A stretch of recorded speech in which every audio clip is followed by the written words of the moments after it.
Hello and welcome everybody. My name is Stephen and I'll be your moderator this evening.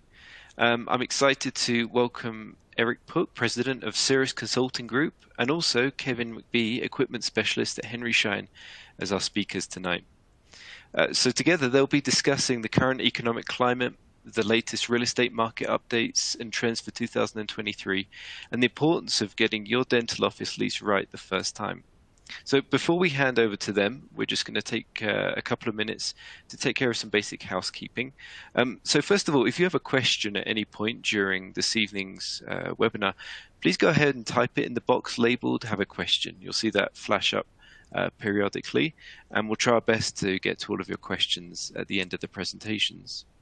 And second point is CE is not available for this webinar, and that applies to whether you're watching it live or on demand. So with that, Eric, Kevin, welcome. I'll pass it on over to you now. Thank you. Perfect. Great. Thanks, Simon. Appreciate it. Mr. McBee, thank you so much for joining us. It's a true privilege and an honor. Likewise. Always love having the chance to do one of these with you. Yeah. So first of all, we've got some great content, some great best practices. And truly, it's a pretty unusual time. We've said that probably, Kevin, now for the past 2 or 3 years, but certainly no shortage of questions about the market, questions about trends, process, timelines, etc. Kevin, is obviously we're 5 o'clock here on the west, we're 8 o'clock on the east. So as people are logging in here, maybe just kick it off. What are you seeing today when you're having good conversations with doctors as they're reaching out to you? Give us a little, perhaps a little, couple little sonnets there about specifically what you're seeing today. I would say what we're seeing today compared to, a couple of years ago is, we're definitely entering a point in the economic climate where landlords, especially, it depends on geography, but out here in the Bay Area of Northern California, where I'm based, we're seeing a lot more companies transition to working from home environment. And with that, they're seeing a number of commercial vacancies rise. So we are entering a point where, there are a lot more spaces on the market. For sure. And now with, some things slowing down from the amount of new developments going on. And I think as contractors start to slow up a little bit, we will see a reduction in construction prices as well, which will help with getting into spaces and getting TIs as well as getting competitive construction prices. Yeah, it was getting a little silly in your neck of the woods these days. $350, $400 per square foot, no shortage of cognitive surprise, but it's also interesting in the North Bay is that it's now become a lot more tenant friendly than it was. I remember lots of deals 2 or 3 years ago where this vacancy was nowhere to be found, rates were through the roof, and now at least there's some sort of normalization, or at least coming back to some sense of normality these days. Yeah, and it's about time. I think we've been on a bullish landlord and sellers market for a really, really long time. Yeah, indeed. Great. Well, I'm going to do some poll questions shortly, but really we've got some great content here. We'll fly through it. Certainly as Stephen mentioned, we've got some truly great content, and truly a privilege to have Kevin describing exactly what we're seeing today as one of the top equipment providers throughout Henry Schein, throughout the US, right? Has a great insight into key do's and don'ts, right? The key things to look at when looking at 2023 and beyond. And again, asking ourselves the big question, is now the right time to buy that practice, to build that practice from scratch, to renovate your clinic or relocate? And we'll go into exactly some of the key best practice and quite frankly, some of the incredible results that we've seen lately. So on that note, a couple of quick components in terms of a little bit about us, and then we'll get to Kevin here, is we're pretty unique. We're the only healthcare specialized tenant advisory firm of our kind in North America. This is it. This is all we do. 28 years in the business. We've now over 13,000 successful dental and medical office leases. And the structure of our firm is pretty unique. So we have the privilege of working with Kevin and a lot of the members of his team throughout the country every single day. Just making sure doctors have the right guidance, right? A little bit of a devil's advocate, asking the right questions to make sure that the doctor's best interests are sorted, and quite frankly, to make sure that we've minimized tenancy expense, as well as making sure that the lease is properly structured, not for the florist next door, but for your current or future multi-million-dollar dental practice. On that note, couple of key components here of really looking at it is the goal of tonight is not to make everybody a leasing expert or the equipment build-out expert, but just to have a little bit of a different philosophy. So I appreciate the team all the way through Mackenzie Richter, who I was speaking to today, about really talking about how to better protect your assets as you go through, how to help to get some of those tenant improvement allowance and money from the landlord and inducements, right? Because you're signing what for many of you is a multi-million-dollar check to your landlord.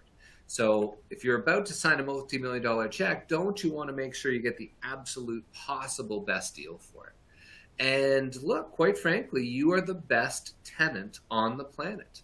You have the highest build-out costs of any other commercial real estate tenant. You have the lowest default rates at 0.5%.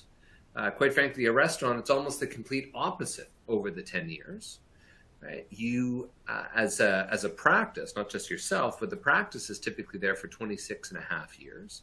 Right? And believe it or not, coming out of the past 2 years, you're COVID proof. Right? There's not a single doctor that's been able to work from home. So on top of all that, you bring in high quality foot traffic. And through a lot of the pandemic, you were one of the few tenants that were paying the rent on time, every time throughout that pandemic. So quite frankly, a lot of landlords in the over 310 active negotiations we have going on currently, we've seen a big component now of landlords changing their perspective about the dental tenant. And, and that certainly gives you a lot more leverage to the negotiation to make sure you're getting the absolute best deal. And again, if you're the landlord, put yourselves in their shoes. If you've got a dentist that's willing to commit to a 10-year term and 2 5-year options and build out for a couple $100,000 versus, a florist or a nail salon or otherwise, which is, here today or potentially gone the next, right? Which would you prefer? Even in comparison to, accounting offices or other types of professional offices, as Kevin said, the Bay Area has gone remote and they're not coming back. And that's very true for a lot of other components. I was just in Manhattan recently, just Fifth Avenue is just 4 lease signs everywhere.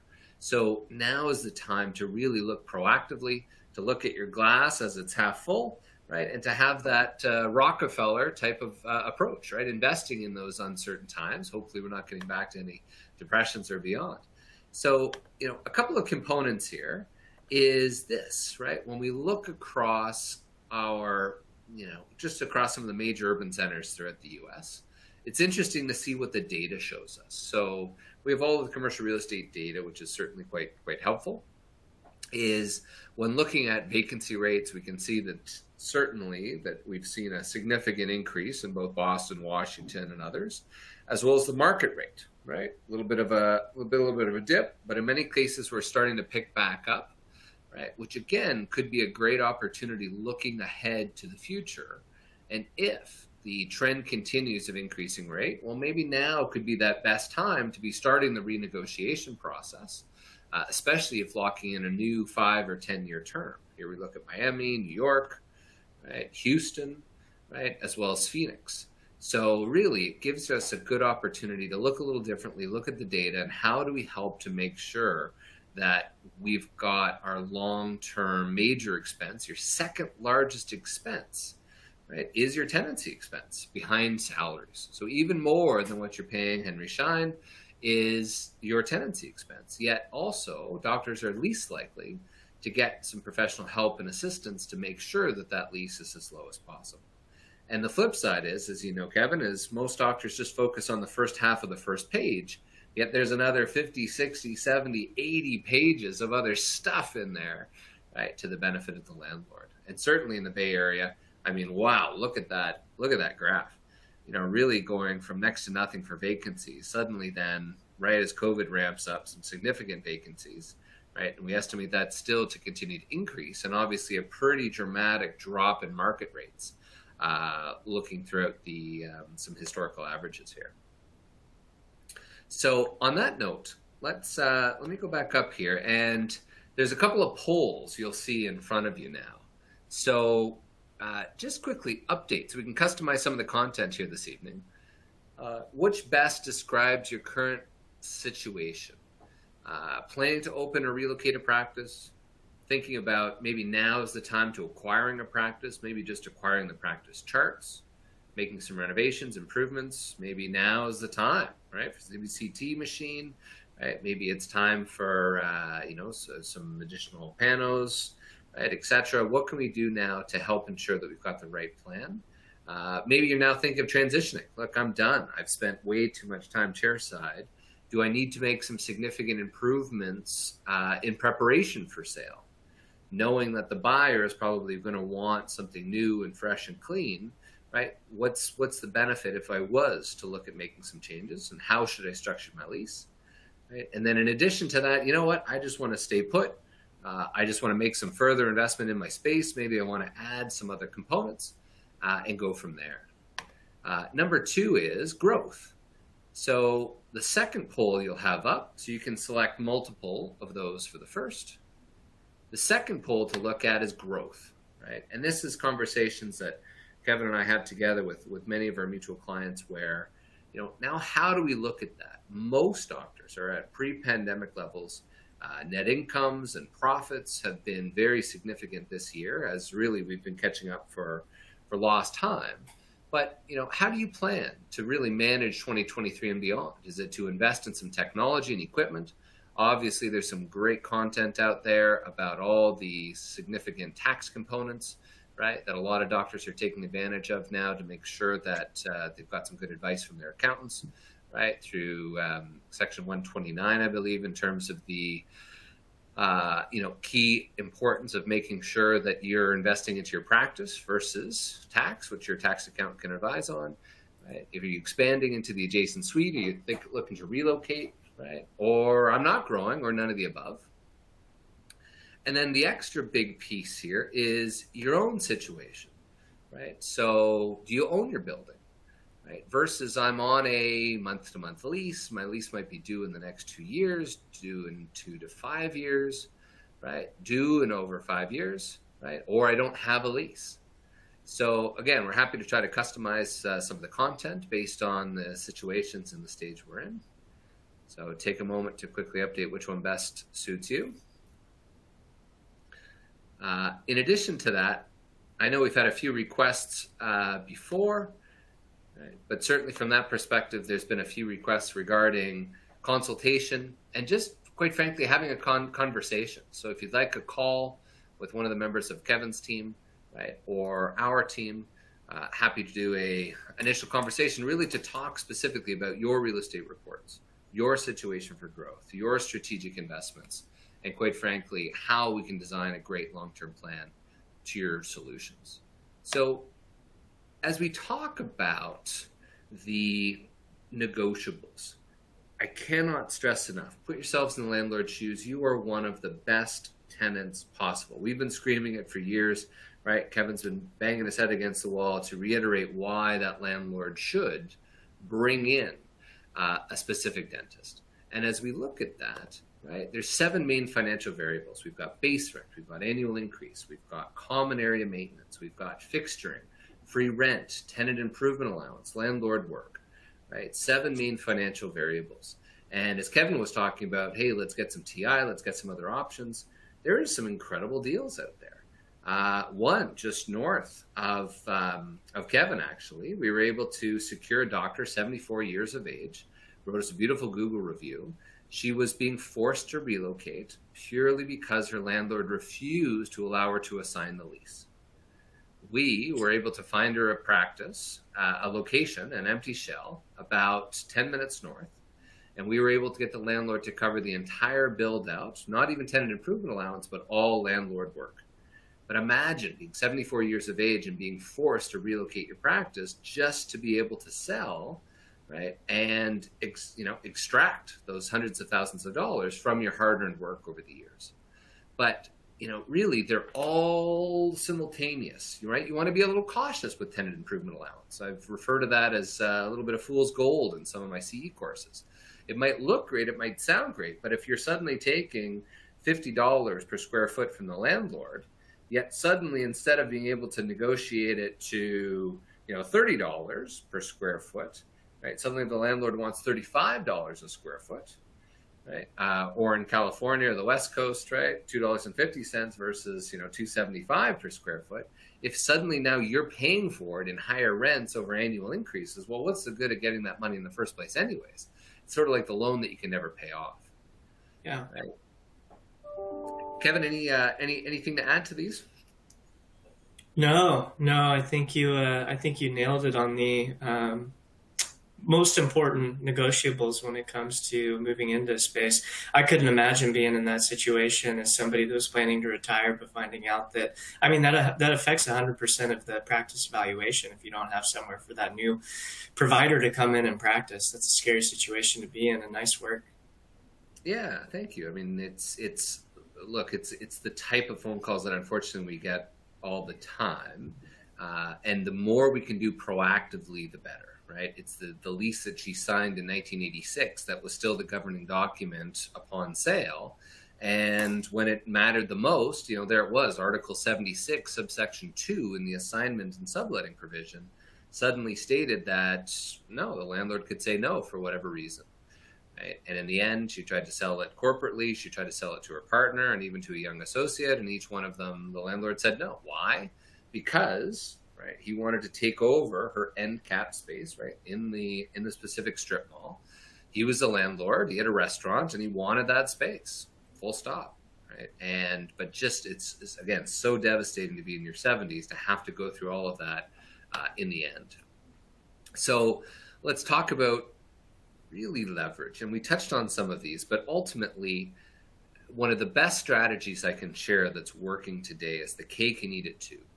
So for many of you that are in a specific location today, there are tremendous examples of success where if the landlord truly doesn't appreciate you and your tenancy, what we've done is just reach out to the landlord down the street, see how anxious they are to potentially have a dental office in their space. And a beautiful example, another one of our 5-star Google reviews, we were able to secure over $290,000 worth of tenant improvement allowance from that landlord that was just sick and tired of retail and really wanted to get into medical, dental, and vet, right, to make sure that they had good long-term tenancies that were, quite frankly, pandemic-proof.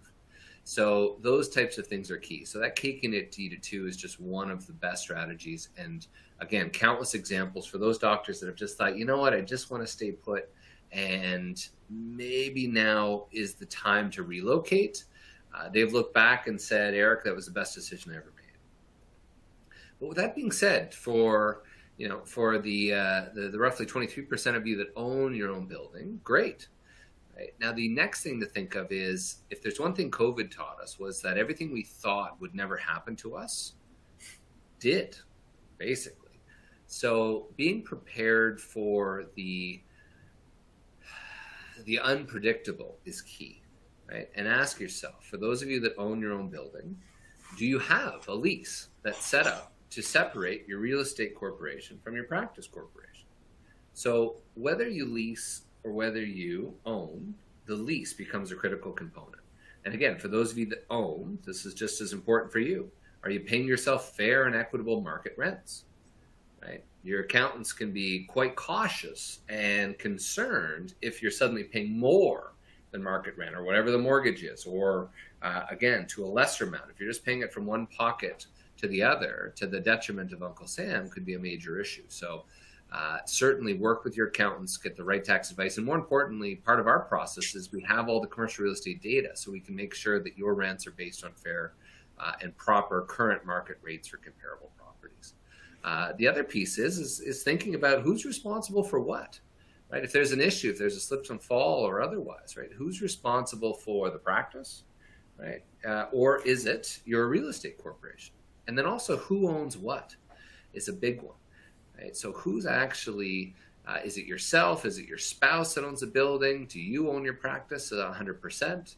Right? These are the type of things that you want to have well structured. And then ultimately ask yourself as if you, from that perspective, do you plan to keep the real estate as a passive form of income only to then retire, right? Keep the real estate and then maybe sell it to your future buyer, but in the short term, keep that, or maybe keep it and pass it on to the kids or grandkids, etc., right? As a great piece of real estate.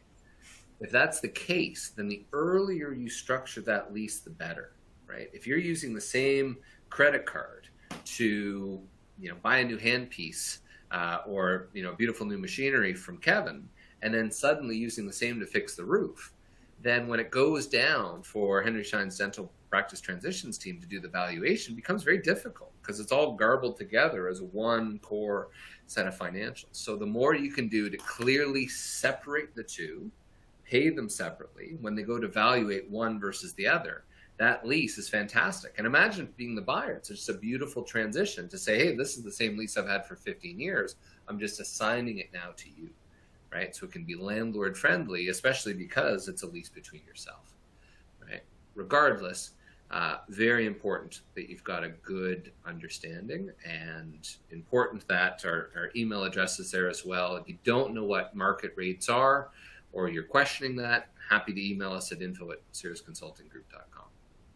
So again, we're talking about, is now the right time? Should I stay, Kevin? Should I expand? Should I renovate? What do I do? Or do I just wait to see what all of this crazy market and interest rates and inflation are going to do? Right? Well, one big takeaway here is, first of all, before you even get to that, let's start to look at what's within your lease today. And you might be surprised, right, how much leverage you have. If your lease is coming due in the next 2 years, what a beautiful opportunity. In Kevin's neck of the woods, we just great video testimonial for Dr. Sam Thatcher, one of our case studies that's all online. Just for renewing the lease and securing a new long-term lease, we were able to get him almost an additional $10,000 in paint, flooring, etc., right? As well as the ability and the assurance to know, hey, Kevin, I'm going to be here for the next 10 years plus 2 5-year options. Whew, I don't have to worry about being kicked out, right? Cirrus removed my demolition clauses, relocation clauses, etc. So now I feel confident to make that significant investment, knowing that, I don't have to be as worried about that rainy day fund. Heaven forbid something goes wrong. So in addition to that, this is a great little one to screenshot for those of you watching on your phones or otherwise. It's important, right? These are just some of the 80-odd pages of other clauses within your lease that can be quite negotiable. But, right, if you're not sure of what it means or what impact that may have, such as overholding, a lot of doctors are shocked to know that, well, Kevin, I just thought just being month to month was the best thing for me. Yet, as you know firsthand, it arguably is the worst, because if you, heaven forbid, pass away, if you need to sell, or if the landlord wakes up one day and puts a brown envelope, 30 days and you're out, right? And Kevin, if I called you, right, if the doctor called you tomorrow and said, Kevin, I need to be out in 30 days, what would you do, right? Who would you call? How would you even go to start that?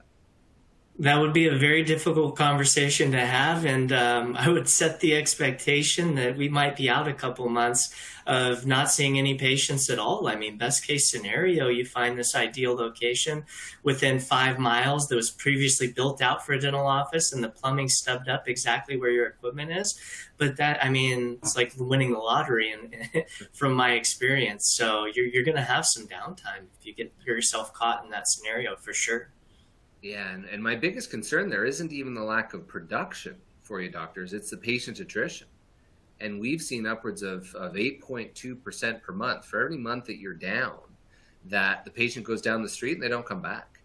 So, these are just a couple of components. Again, in the essence of time, we won't go through each, but again, could be hundreds of thousands of dollars. Demolition, relocation, right? Lack of alterations. Be cautious, right? Making any changes in the space, even minor cosmetic changes, may need landlord's approval, right? And especially, right, if you're looking at a major investment, what a great opportunity to have the landlord help pay for it. Let me say that again. If you're, let's say you're 7-8 years into a 10-year term and you're about to equip another operatory or two, what a beautiful opportunity to work closely with Kevin to get all the designs, layouts, and a total investment, and then really creating a proposal with the landlord to lay out what the investment you're about to do. But look, I'm not comfortable making such an investment with only a couple of years left on my lease, so I'd like to propose a new 10-year term with 2 5-year options because I'm about to invest a couple $100,000 into my space, and therefore, right, I don't want to do it and then have the landlord 2 years later to come back and laugh at me of, hey, look, I just did all these renovations, they're not going anywhere, here's a 20% rent increase.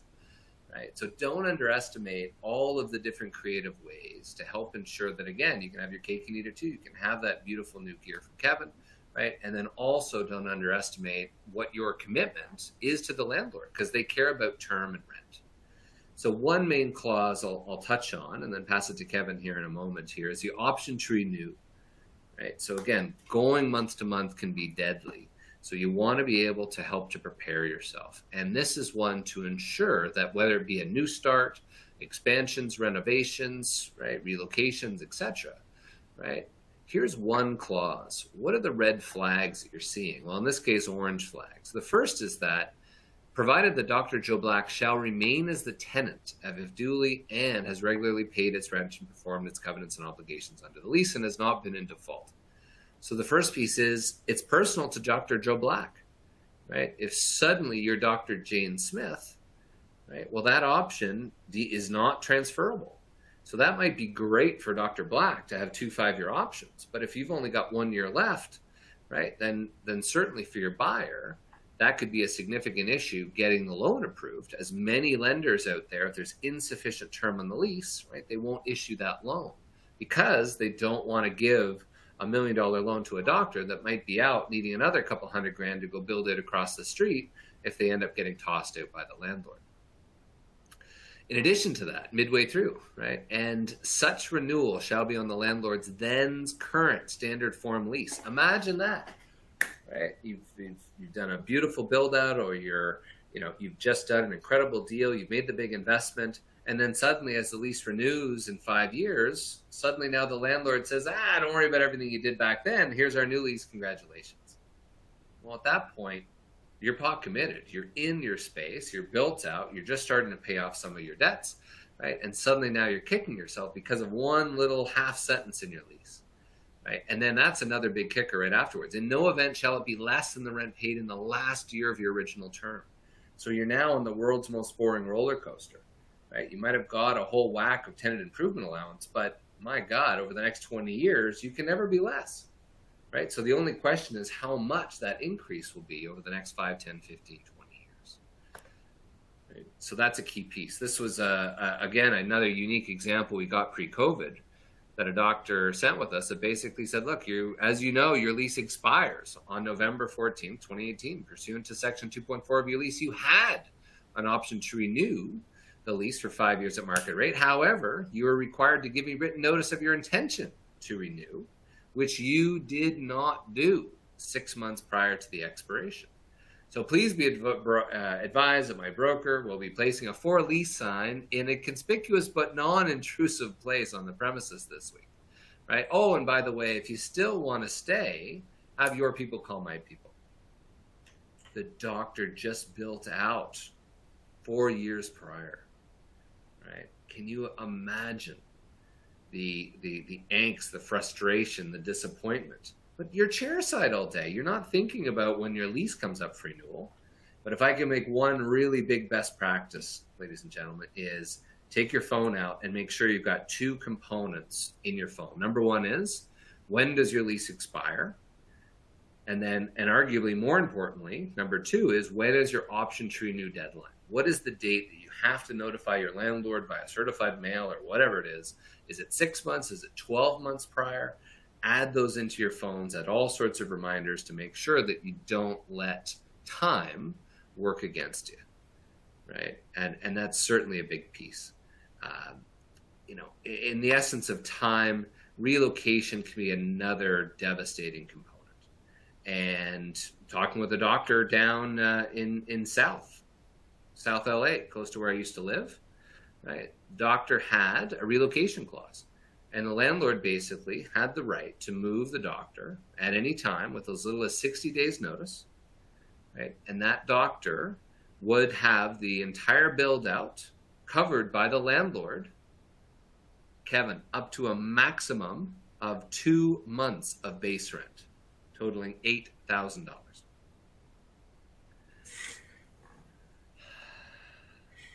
That might get you a one dental chair. Right? So if we're lucky, right? Yeah. But the whole component is it's in there. Do you know it's in there? And more importantly, what impact that can that have for you, right? And then, quite frankly, how do we help to? Let's say the landlord is dead set to have that in there. The next question is right? Is the tenant, will they be reopened for business to the public, right? To make sure that we're not lights off, right? We want to be lights off on a Friday and then be up and running on a Monday, right? We want to make sure that we can adjust the rent based on the gross, right, leasable square footage of the new premises, right? And then, quite frankly, we want to be cautious because in many cases, if you say no to the forced relocation, the landlord can just tear up the lease and terminate it, right? So just some of the components of what we see landlords put into the lease today that can dramatically work against you. What's the cost of it? Heck, that can be hundreds of thousands of dollars to build out, plus downtime, plus a less desirable space, plus less operatories if it's a different triangle shape, right, etc. Again, could just be devastating. So the whole plan of this is how can Kevin, right? How can Kevin's equipment specialty team across the country, right? How do we help to proactively prepare against this so we don't have these surprises and we can realize the value of the investment we're doing? So this is one real takeaway here is just, again, how to prepare ourselves, how to look at the positive in the glass half full is just to be aware of the cycle. And this is what landlords may do, is just to delay, defer renewals or negotiations, etc. And typically they've found a way that they can increase their profitability without a penny of extra cost. And all is involved is, right, running out the clock. So especially those doctors that might be above $250,000 per square foot, or in terms of, per chair, $250,000 of collections per chair, it's a good time to be reaching out to Kevin, ourselves at Cirrus, and the landlord to start to say, hang on a second, right? We've got a capacity issue, right? We're contemplating options, and we might need some additional space. Right. So, heck, I noticed that dry cleaner next door. I don't know how or when that lease is up or if there's a relocation clause, right? But we moved a dry cleaner not too long ago. Cost the doctor about $30,000, but they could, instead of moving their 5 operatory practice, they can add another 5 next door. Right? It's a great win-win-win, right? So they kept their location. They didn't have to worry about anybody coming in from after them. They negotiated a great lease, right, with a coterminous 10-year term for the double side of the space, and it was an absolute win-win-win. So as we summarize here and pass to Kevin in terms of some key best practices on the build-out and design, 28 years in the business at Cirrus, here are the 8 key steps to follow. Number 1 is get all the facts. Reach out to your landlord. If you don't have a digital copy already, you're going to need it anyways for PPP or other components, audits, et cetera, to ensure that you've got all the information. Number 2 is identify your practice and career goals. Figure out that long-term plan, which is key. Number 3 is review the office lease for risks. Number 4, prepare, right, with that market research, and make sure that you know rental rates, comps, vacancies, et cetera. And then number 5 is think of that carefully choreographed game of chess, which we do each and every time. But please don't skip sections 1 through 5. Pick up the phone tomorrow and say, hey, I watched a great webinar with Schein.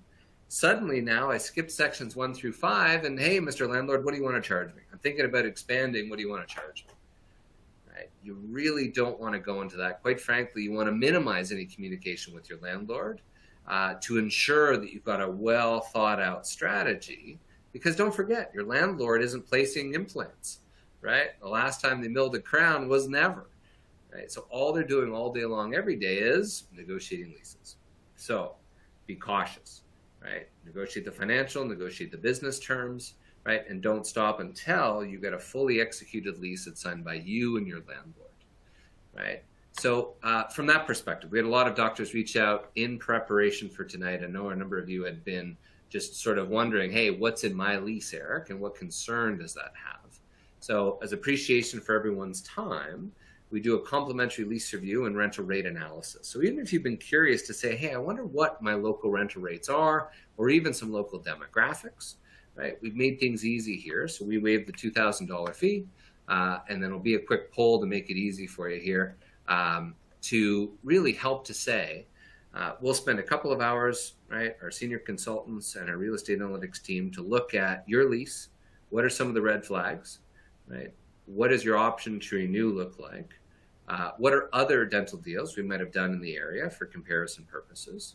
What are some of the specific red flags within the lease, right? Including, do I have the ability to sell? Do I remain personally or continually liable post-sale, right? And quite frankly, am I paying above market rent? Right? Suddenly I saw my market and the rent was going down, yet suddenly the landlord just said, hey, their mortgage is coming up for renewal. They got to pay an extra $5,000 a month, and therefore my rent is up 20%. All of these types of things, right? The more time you have, the more leverage. Just having a conversation with Kevin or one of his equipment provider specialists across the country, right, or any of our team at Cirrus really does help to get a better understanding for your situation, your plans, production per chair, your transition plans, and making sure that everything's aligned together as a key member of your professional team. With that being said, and speaking of an incredible member of our professional team, is Kevin McBee. Kevin McBee is by far one of the best equipment specialists throughout Henry Schein, throughout incredible experience building out and seeing all sorts of situations. And Kevin, over to you, sir. Thank you, Eric. Appreciate it. And I think my biggest takeaway there again is time is of the essence. The more time you give yourself to posture yourself with Cirrus as your lease negotiator in advance and come up with a strategy, the better you're gonna be. I mean, the chances are if you built out where you're at, the landlord remembers how much time it took to get open. So if you're talking about potentially relocating as a way of posturing, maybe getting some money back or a better lease rate for them, they could potentially call your bluff. So just the more time, the better, I think was our big takeaway there. And I've worked with Cirrus on a number of deals here in the Bay Area, and I've never had a client come back and not be over the moon of their experience with their consultants. So a little bit about me. I'm out of Northern California. There is I'm an equipment and technology specialist with Schein, and there's one, if not a few of me in every single major market in the United States and out of the United States too, if we have some people out of the United States watching this.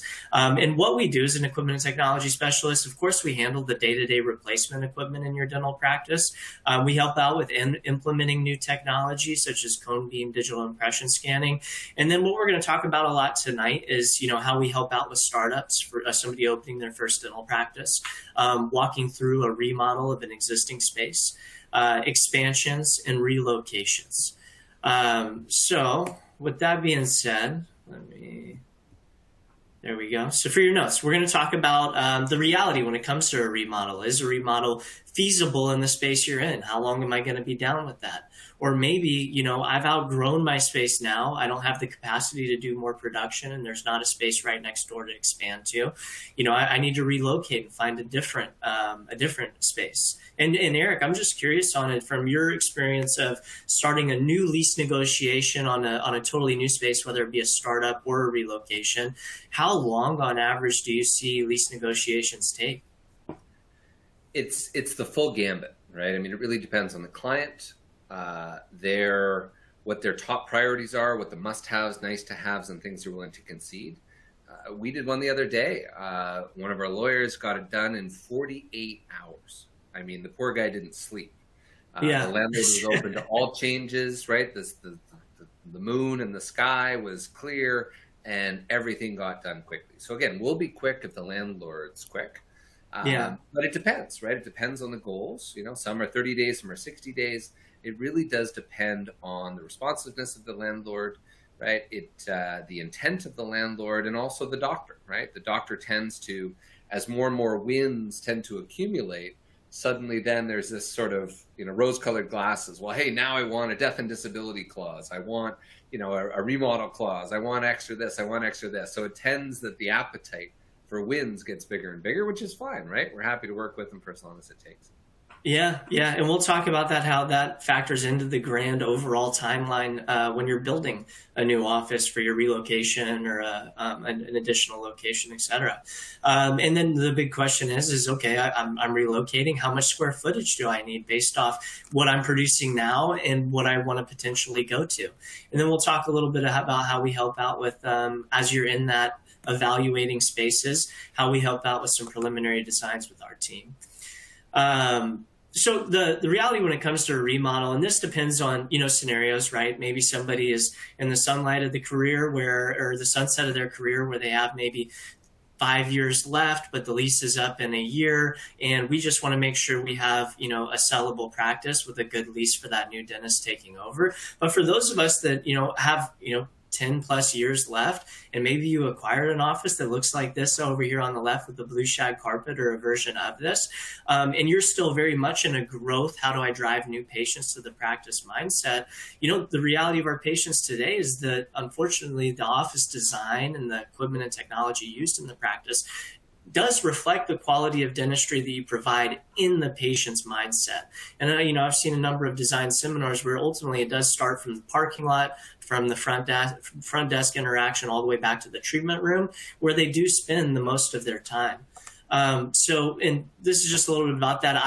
Part of the practices that I build out here in Northern California, I love tracking their Google reviews and Yelp reviews afterwards. And this is just a highlight of a couple of a practice that I did and what the patients said after they relocated.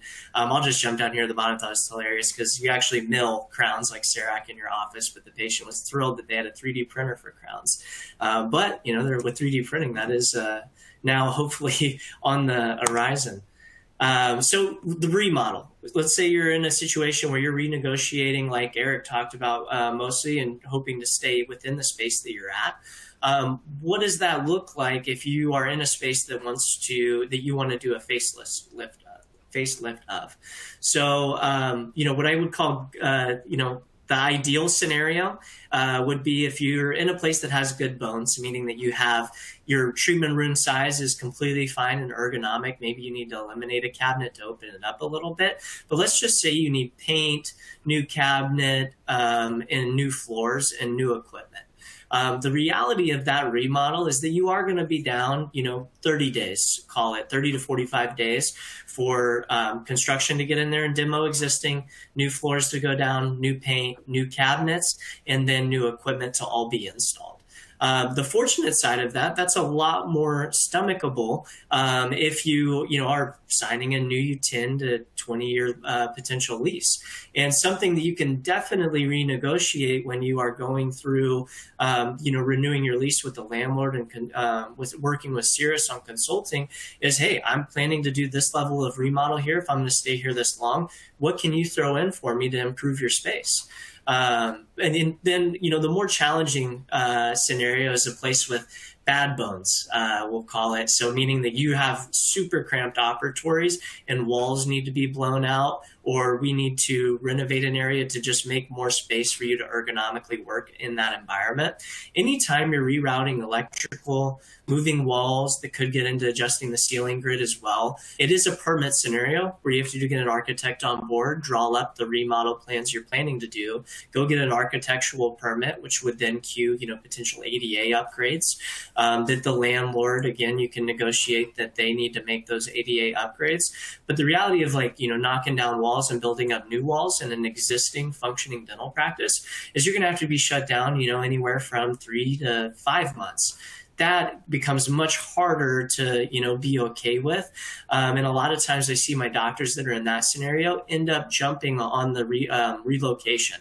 Let me function here in this practice while my new dream office gets built out, and then I'll move over at the expiration of this lease if you have it all timed appropriately. And Kevin, and so again, this and what you want to do will depend on where you are in the lifetime of your practice. Maybe you recently acquired and your office does look like this, and you just want to do that aesthetic update. Talk with your reach out to us at Henry Schein, have your local equipment and technology specialists get in touch with you and walk you through, what updates can be made and the timeline that they think, it's going to take for you to be down. Maybe it's that time to take that dream vacation for 30 days and then you get it all knocked out, move into a brand new space. Or maybe you have the type of office where you can fortunately phase the project, shut down half the office, do for 30 days, knock it out, and then shut down the other half and knock out the other side, and then you open up the whole office. But for those of us that are like, maybe we have 10 years left, we're coming up on the expiration of your lease. Maybe that's a scenario where you are looking to become the landlord, as Eric was saying earlier. Buy your ideal space, build it out, move over there. 10 years later, when you sell your practice, you have rental income as a, retired dentist now to keep you comfortable during retirement. And then maybe for those of us that are in the 2 years left scenario, a lot of times I see doctors really just maybe doing a fresh coat of paint job before they move out. So let's say you are in that situation where, hey, my lease is coming up on expiring, or I'm evaluating a new lease. This will apply to those doing a startup practice as well, or an additional location. So first step, we like to sit down with you at the very beginning, because as an equipment and technology specialist, from our experience of, just local knowledge on what construction costs are running per square foot and what your local architects are running, we'll help you. And then based off, at Henry Schein, we have access to, the most manufacturers of any distributor. So we're able to help you determine the construction and equipment cost in your potential relocation or new build that you can go to the bank with and apply for the correct amount of money. Because I will say from experience, it is harder to go back and ask for more money after your loan has been approved. But if you go and get the right approval the first time and you come in under, they're not going to say, hey, there's a gap here, we need to spend some more money. And then also we'll help you determine the square footage needs, which I'll dive into the details about that. And then most importantly, we'll connect you with the dream team of local professionals that are going to help you build out the rest of your or help you with the build out. So assembling the dream team. People that all come into contact in a new build are the equipment specialist, Cirrus, your commercial real estate broker, the bank, the money. A dental attorney is really important, and Cirrus has onboarded or has contacts for dental attorneys to help review the legal side of the lease. They'll be negotiating the business side, while you also have a dental attorney review the legal ramifications of your lease. And then the attorney will also help out with corporation setup and all of that. And then, of course, architect for drafting plans and submitting for permits to the city, and your contractor to build it. And then last but not least, definitely your dental IT professional to help out with the cabling and IT networking. And then, of course, not mentioned, but equally important, especially if you're doing a startup, is your marketing person to help get patients through the door once you're open. So timeline, and I will say, I'll preface this just like at the bottom, this is based off Northern California, and I think it's applicable to Southern California too. But this timeline will hinder some, will change or vary based off where you are at in the United States. But in general, once the space is found, you're typically looking at a 9 to 12 month timeline before grand opening.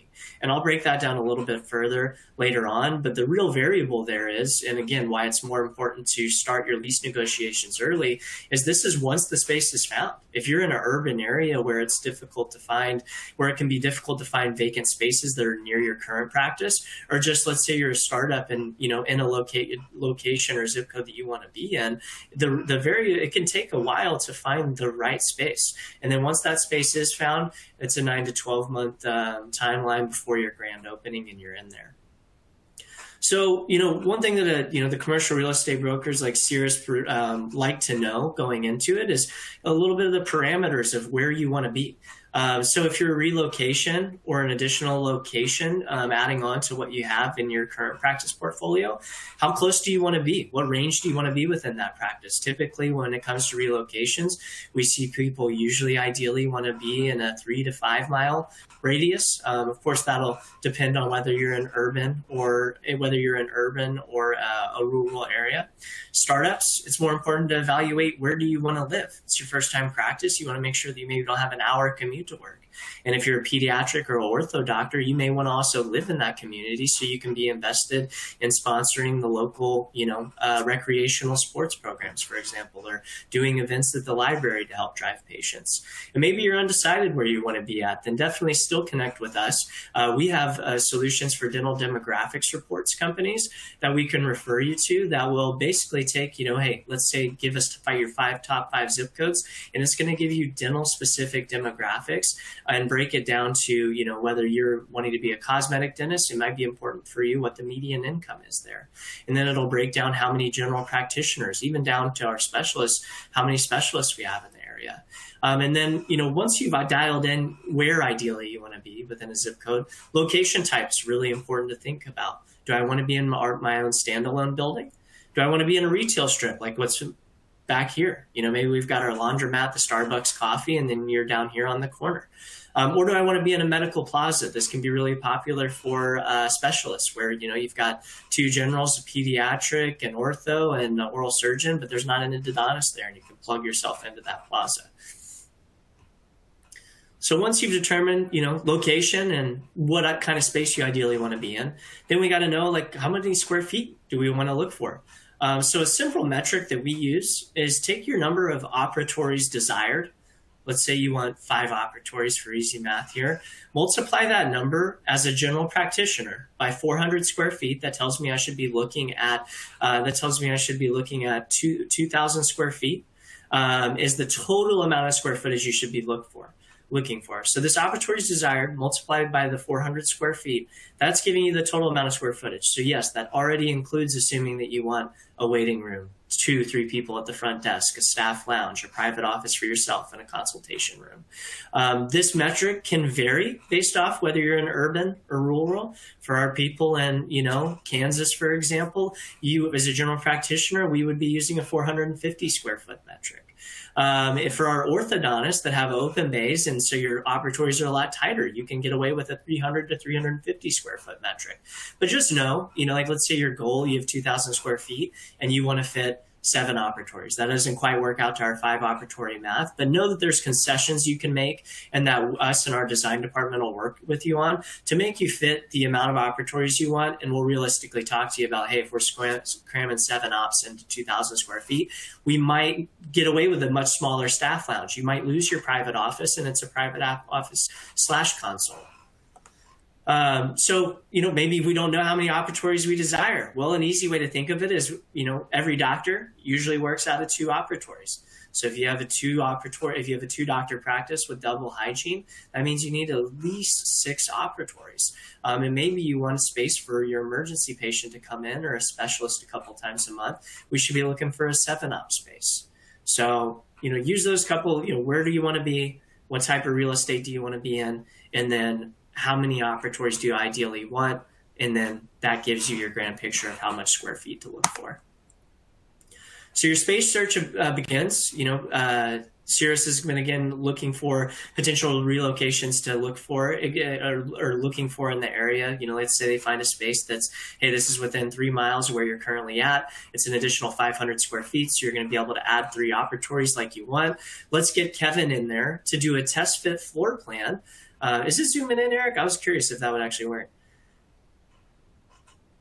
No worries. In the upper left-hand corner here is an example of a test fit floor plan here. So what this is meant to do is, Cirrus says, hey, Kevin, we've got a potential space within the range that the doctor wants, and it's 2,500 square feet, and you wanted 7 operatories. Let's see if that'll fit in this space. So what we'll do is we'll connect with the existing landlord, get some as-built floor plans, and then we'll have an in-depth design planning guide call with you. We have our own interior designers here at Henry Schein, where we'll walk you through a design planning guide where we walk through from front, right where the patient enters, all the way to the back office, exactly what you ideally want in this office. And then within 5 to 7 business days of having that meeting with you and getting the as-built floor plan from Cirrus, we're going to produce a conceptual design plan for you to say, hey, look, you fit your 7 operatories here. I think we can charge ahead and have Cirrus continue to negotiate this lease. Or maybe, hey, 2,500 square feet's not going to cut it, or this is an odd-shaped building. We're not able to fit what we need. Let's keep looking. This is extremely valuable during the due diligence period of looking for new space. And that's something that, your local equipment technology specialist will help you produce. And let's say, you're in the space, you're renegotiating with the landlord and you want to take over a space next door. So we're expansion. We can also help you come up with some expansion ideas as well. So, you like the space, you did the walkthrough with your real estate broker, you like the space, you like the test fit plan, we think we're going to be able to fit what we need. The dental attorney reviews the legal side of the lease. Cirrus is going to also be reviewing the economics of the lease, maximizing your free rent and your tenant improvements, among other things. And then we'll also take that floor plan to contractors to start to get bids to find out how much it's going to be. Your landlord's going to be able to, or your local equipment specialist should be able to easily tell you what cost per square foot is going for on average in the area. I mean, over the past 3 years, we've seen it go way up here in the Bay Area with inflation and difficulty to get supplies. For example, out here, it's roughly anywhere from $200 to $300 a square foot, and upwards of $400 if you're in downtown San Francisco. But that varies based off what state you're in. When it comes to contractor selection as well as architect selection, a dental specific one is extremely important. And this is something that your local equipment specialists are able to refer you to reputable contacts in the area that are dental specific. And why that's important is, if you don't know now, dental is probably the most specific, I'll say, when it comes to, the electrical, plumbing, and backing needs that go into just one single treatment room. So having a dental specific architect is going to help out with speed of plans getting submitted for permits and getting your building permit approved. And then also from a contractor standpoint, it's going to help out with accurate bidding. A change order is a word that you never want to hear from a contractor where, maybe they got in because they had not done dental and you accepted them because they were a cheap price. But then when they started reviewing everything that goes into dental practice, they, hit you with a change order. So working with somebody dental specific on the architecture and contractor side, I, really emphasize with the clients that I work with. On average, this varies by state, but when it comes to architectural permitting, we see on average anywhere from 3 to 5 months here in the Bay Area. But in more rural area parts of, when I go out to, like, let's say, Ukiah, way northern California, we might turn around a permit in a month. But in general, that's going to vary by market. The 4 to 6 months for construction to build out, this is for a tenant improvement build out. What that means, space is already existing, right? We're not taking a plot of dirt and building a new dental office. That can take anywhere from 12 to 18 months. But a typical tenant improvement build out, that, nationwide is going to be accurate, anywhere from about 4 to 6 months for demo and building your new dental office. Equipment selection process. So then we get to the dental equipment, right? Part of my process out here and our process around the United States is, we're involved from the very beginning when it comes to design planning. When it comes to the design planning, we'll get into, a little bit of equipment selection and what you're interested in, because that will determine what kind of design plan we produce. But when it comes to finally choosing that equipment, we've got showrooms in every state where we are going to, showcase the dental manufacturers that we carry and be able to show you the different layouts that you're interested in person. Also, what I love to do is to do a local office with the prospective equipment that you're looking at. Go see a dental office that finished a build out a couple years ago or recently, so you can walk and feel the acoustics of that environment in a live dental practice. And then sometimes we'll even go see how the equipment is manufactured itself. When we aim to finalize the equipment order is right, having your equipment selected is in knowing what you're going to go with is important right at the time of signing the lease, especially with production lead times now, but also because we produce the equipment construction plans that are important for your architect and your contractor. So that is, the set that's going to go with the building permits to the city. Then once construction's built out, we're with you through that whole process, but our magic, the equipment installation, typically usually only takes anywhere from 1 to 2 weeks, depending on how big the dental practice is.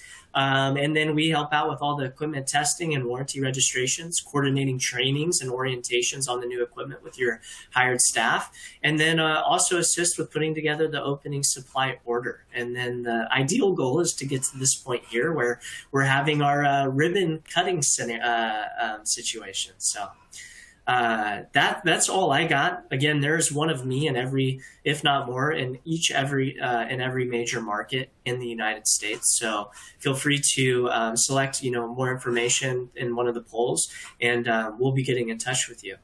Eric, I think it's probably time for Q&A. Yeah, perfect. Thanks, Kevin.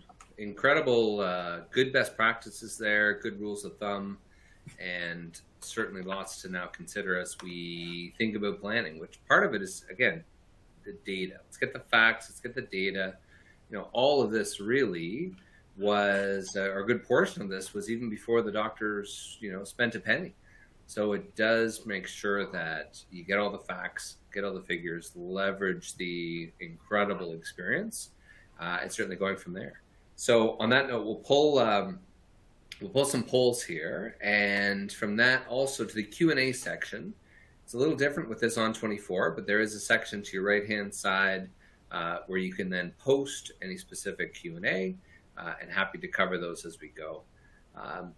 Kevin, as we pull up some of these and we do some of the polls, and as we go to the Q&A here in a second, I guess the big question is what's the big tales of woe as we're sitting across from some of the doctors, or as you're heading in the nice limos to Dentsply Sirona or otherwise? What are some of the key things when they say, "Gosh, what do doctors get wrong?" Or what do you try to advise against? Right? What are the key things to do that can help protect the doctor more or less from themselves? What do they not know? They don't know. Time, giving yourself ample amount of time is probably the biggest head start you can do, because you have time to consult with all the professionals and leverage yourself in your negotiations with the new space or renegotiating your current space.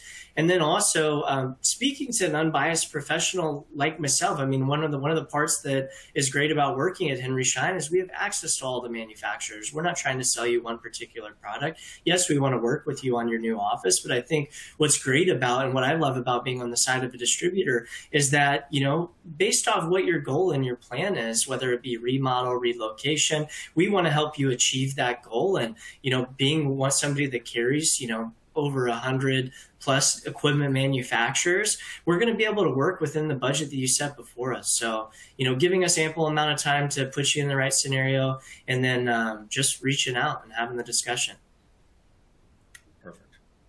Good. Okay.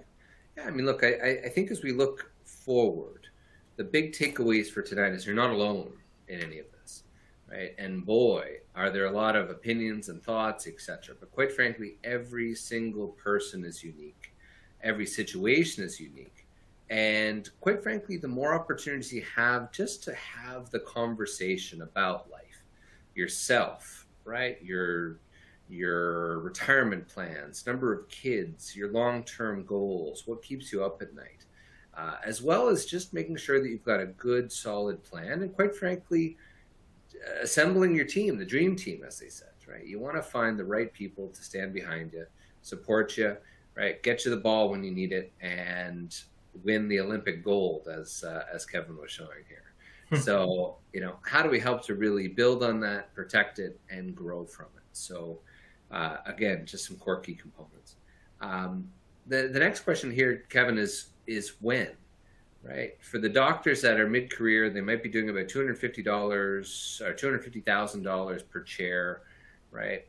And they're thinking, you know what, gosh, it's maybe I'll just run it out, or maybe I'm now $300 a chair, or now I'm $350 a chair, and I'm 4 operatories and I'm bursting at the seams.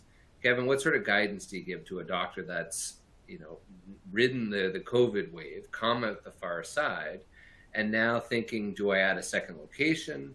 Do I potentially expand, right? Or do I just sort of just bear it for the foreseeable future, even though my staff is bothering me every day because there's a lineup between every operatory and my patients are complaining because they can't come to see me at least for every 3 months, or for another 3 months. What sort of guidance would you give to that doctor that's having a capacity challenge today?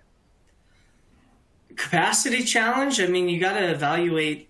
There's a number of ways you can go about it, right? So if you're coming up on the expiration of your lease, it certainly would be, very valuable for you to do the, economics and due diligence of potentially relocating and seeing, what is, you have to reflect personally a little bit. Like, do I see myself running double hygiene plus I want to add a full-time associate? Or are you somebody that wants to work less and do split schedules? Maybe you're good with what's coming in and you want somebody to come in and only work 3 days. You only work 3 days of the week and then they're in there the other 3. But certainly if you're still a growth mindset, your only option is to add more treatment rooms or do more with what you have, which is going to be possible by way of adding technology such as Solea, eliminating your lab bill with Serac. But if you are, at this point where you can't fit any more patients in and you want to produce more, you either have to produce more per operatory by way of implementing technology, or you're going to have to relocate and find a bigger space so you don't have a 6-month waiting list to get into your hygiene program, for example. Yeah. Excellent. Good. Perfect. Well, certainly on that note, Stephen, unless we've missed anything else, we truly appreciate everybody's time. And Stephen, I'll pass it back to you. Okay, thank you. Thank you so much. Yeah, I don't see any questions coming in. I think the content was that good. So thank you, Eric and Kevin, to both of you for a wonderful presentation. And thank you all of you for joining us this evening for our webinar. Good news is we did record this evening's webinar and we'll be emailing out that recording sometime during the next week.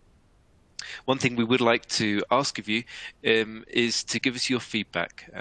Just shortly after the webinar ends, you'll see a survey pop up on your screen, and we'd love to hear back from you. So thank you to all of you for joining us, and we look forward to seeing you on future webinars.